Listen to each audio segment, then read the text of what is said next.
It's BBC Radio Northampton, 7 minutes to 11 is the time. Time to crack on with a look at the papers, and we're slightly late, so apologies to James McInerney, who's come in to review the papers. James, a man of words, he's been working on a documentary with the BBC, and if you have been to the Underground in the recent past in London, you undoubtedly will have seen some of his work, because you've become quite a favourite of the notice board writers, haven't you? I have. I'm kind of lucky with London Underground. One station started using it on the boards because they do that kind of thing. Not always, but sometimes. And then it kind of snowballed, and all the stations were starting to use them. And I'm currently in talks with like an airport and a massive train station to do a similar thing daily. You could become the public transport poet. Exactly, in residence, yeah, in your local airport. Never mind John Clare. You could be the public transport poet instead. That could be a pretty good moniker for you. Yeah, I mean, it's just all kicked off, and it just happened over Christmas. It was massive over Christmas, and then that kind of like, say, it's going to be happening, more things happening this year with that, and it's just crazy, really. Fantastic. You're a dad as well. Your son went off to university just a short while ago. How's he getting on? Happy? He's good, yeah, almost finished his first year, which is crazy. It flies, doesn't it? Yeah. Absolutely flies. Getting old now. Steady on. Now, we've asked you to look at the papers. What's leapt out at you? Are you going to use the B word? I'm going to use that famous B word. The good news is 33 days to go. I don't know if that's good news, because it will get worse, won't it? The ticking of the clock we can almost hear, can't we? 29th of March. But obviously May's had a big problem, all the parties have, with a lot of defectors going over to this new independent group, which now has, 11 members. And they're at pains to say that they're not a party. They are a group, but arguably you could say that they've got at least one, if not two, leaders in Chukwuemeka Amuna, and of course, her name's gone straight out of my head. I'm trying to say Subri. Anna Subri. Yes, yeah.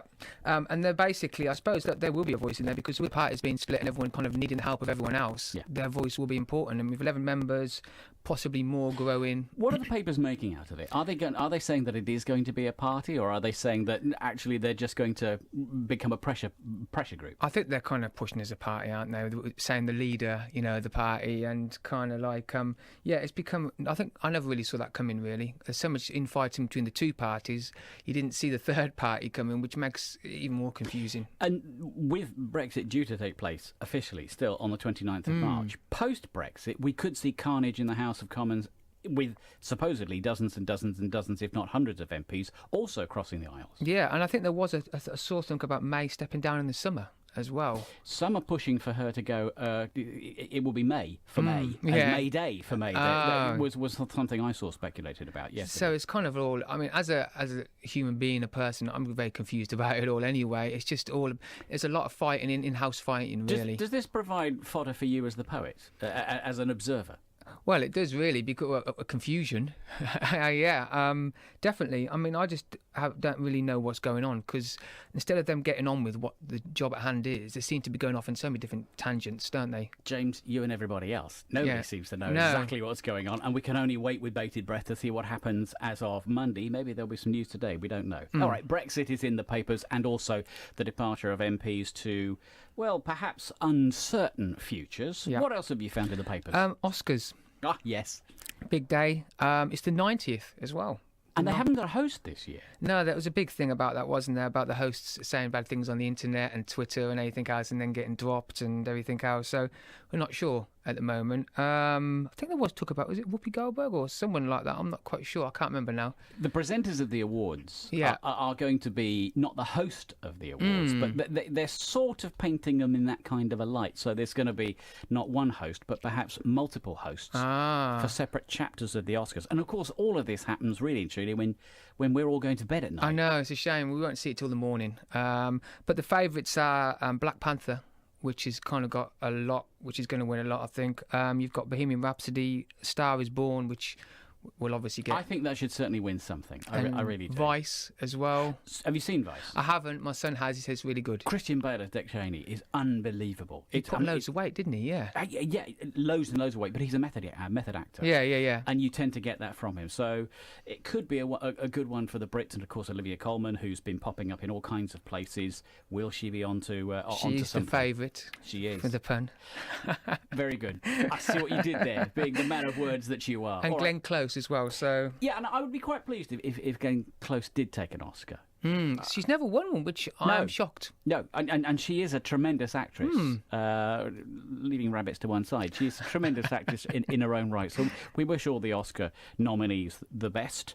We've probably got time for one more story. Yeah, quickly. The front page, actually, of the Sunday Mirror, TikTok, which is a social kind of site for under 16s, haven't really done a good job in the fact that it's being used for sex pests, online trolls, posting negative comments. I've heard very little about TikTok. You tend to get used to lumping all the social media groups into one bag, I suppose. Yeah. And TikTok, for me, hasn't really had much of a profile. Have I missed something? I'm not quite sure, but I think it used to be called Musical.ly, and they changed it to TikTok. I'm not sure. But yeah, schools have kind of written to parents complaining that a lot of children are actually on there that are underage. And to be fair, you can just download the app and sign. There's no signing up or anything. It's literally just direct access. Yeah, which is scary because there's been a lot of children who've taken their own lives because of that. You're a parent. Would you say that there should be parental approval that is required before any youngster gets into social media? I think so. I mean, I've got a 16-year-old and 19-year-old, so they're okay. But yeah, definitely.